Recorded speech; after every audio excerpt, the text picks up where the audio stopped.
this.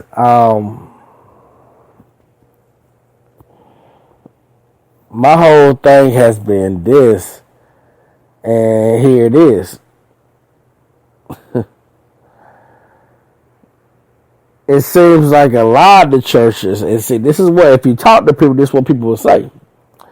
Church got away from being church, and it got to be more so about money. Money, and then it also became cliquish. So a lot of people say, hey, why should I go to church if this is what I'm going to deal with? Why should I go to church if I'm going to walk in and deal with this, deal with that, people judging everything I do? And what's crazy, I remember going to a church one day. And this lady was watching this other girl so much that she asked her, she said, you not jumping, you not running.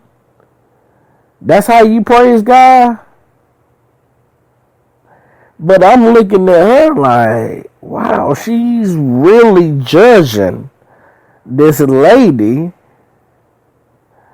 It's like she really judging this lady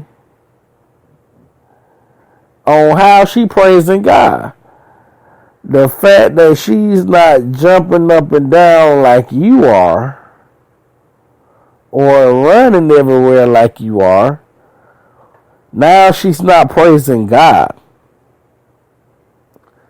And it really, really, really made me upset. Because I'm saying to myself, why not just say, hey, thank God that you're here today. Bless you. Let me tell you about our church. She didn't get that. She got criticized. She got criticized for how she was praising God. She didn't get criticized maybe for her cussing in church or anything like that. Nah. This woman sat there in that church and watched this woman. And she literally,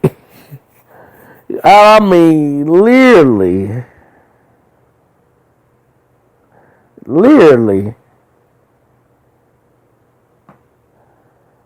paid attention to what she was doing. Like, well, since you're not praising God like I am, you can't be here.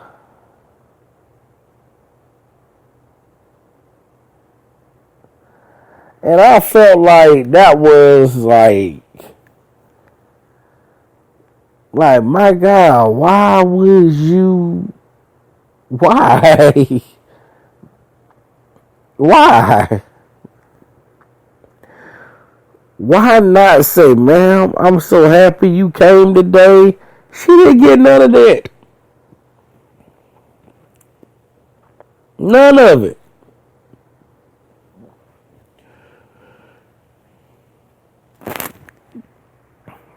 So my whole point has been, when people get to talking about the church, again, before we get to talking about somebody else's, we really do have to look at us. We really do. Because, and so my thing has been, since I have become so much involved lately, is to change things back to how it used to be, where the church was the cornerstone of the African American community, where the African American community did come together and pull together, and there was nobody picking at each other. But my car better than yours, or my car better than you, and all this other stuff. It happened. It legitimately didn't happen. Everybody just pulled together. Everybody at that time was just thanking God that they was alive and well, and they were just proud of being black, proud of having a job, and proud of just coming together. And we have gotten away from all of that. So when we talk about that the Republican Party has done this, or Donald Trump done set black people back 400 years, no. Some of this foolishness is our fault. Majority of it is our fault.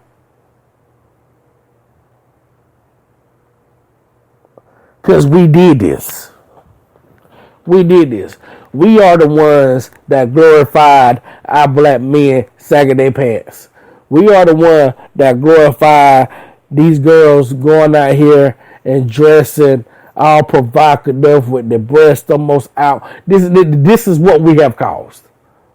This is what we have glorified. When, the crazy thing is about it, I'm a father. I have a daughter. My daughter, God help me. My daughter is already blossoming in areas, okay? So, when you start going shopping for her, you start looking at the clothes that's being made.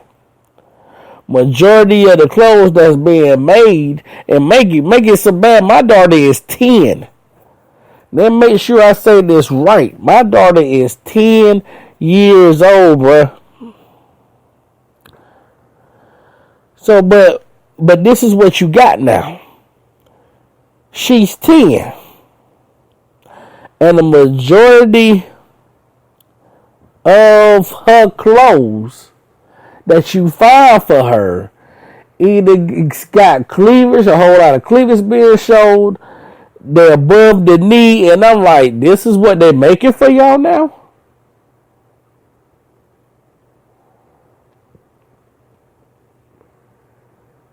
But we don't say nothing about it. We accept it.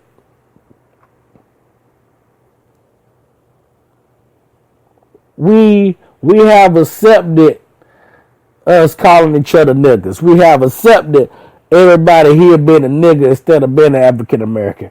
We have accepted our economic system being the way it is. Because I heard, and I really think I hurt this guy's feelings, but when he came to me about, well, man, I'm so sick of temp services. Okay, so the temp services was brought in because the majority of, I hate to say it, but my generation, I was born in the 80s. If you were born in the 80s, the late 70s, this is what happened. Majority of our generation didn't want to go to work.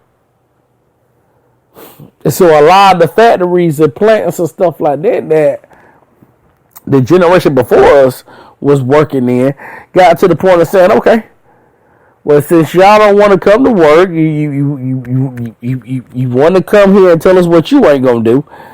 We're gonna put all these temp services in here, and we're gonna pay you a third of what you should be making. We're gonna treat you how you act.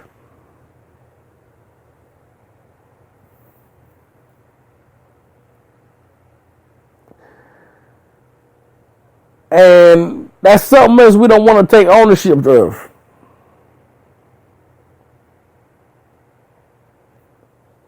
And if you ever pull some of these big plant management guys in and actually talk to them, they'll tell you they never wanted to bring in a temp service. They brought them in because they got tired of hiring people, paying them all this money, and then they don't want to come to work.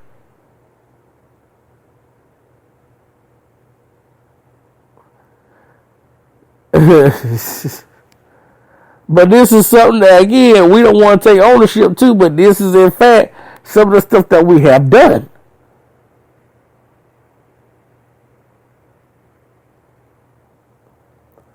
That's why I say, before you go into D.C. and you talk about Trump Maybe this guy got mad at me when he made a comment saying, well, I hope somebody killed Trump. And I literally looked at him. I said, don't wish that on nobody. And I'm going to tell you what I mean. Because whether or not you agree with him or you disagree with him or you like him or you don't like him, that man is somebody's father. That man is somebody. That man is somebody's granddaddy. Which means just because he act the way he act, just because he's the way he is, doesn't mean the man deserves to die or deserves this, that, the third. Okay, he's still a person. And then you got to be careful what you speak into the atmosphere. You understand what I'm saying? You got to be careful about that. You have to be careful about that.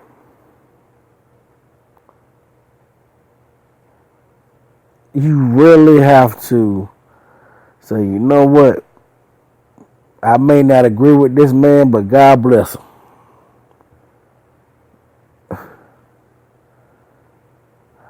I may not care about him. I may not want to see his face, but Lord bless him. Because all that nonsense you speaking can be flipped right on you. So be careful of that. I didn't agree with I didn't agree with everything that, I didn't agree with everything that Barack Obama did. You never will. But here goes something else too.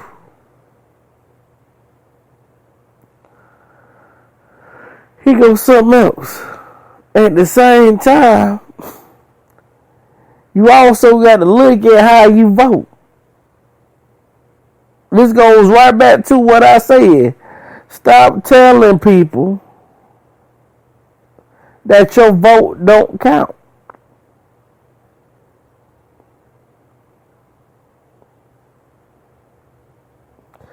Because when you tell people that foolishness, this is when you got the issues that you got right now. And here go the issue that you got right now. Now that for some reason you have told people that,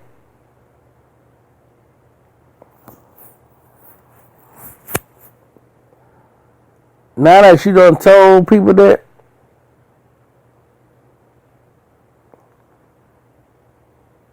now that you done told them, they believe that foolishness.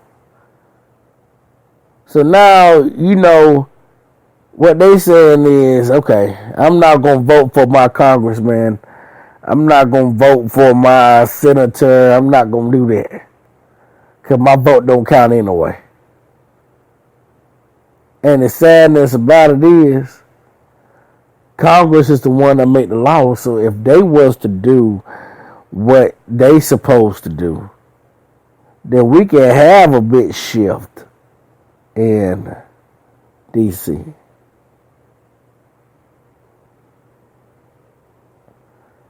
But you got to stop putting a bunch of foolishness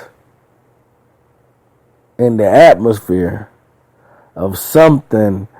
And main reason why it's so foolish.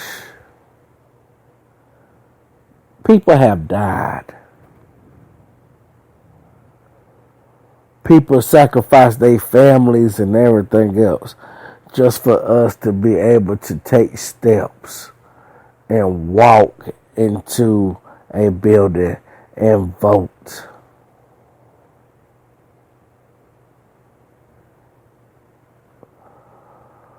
So every time you do that, you are kicking more dirt on their grave. Here you go to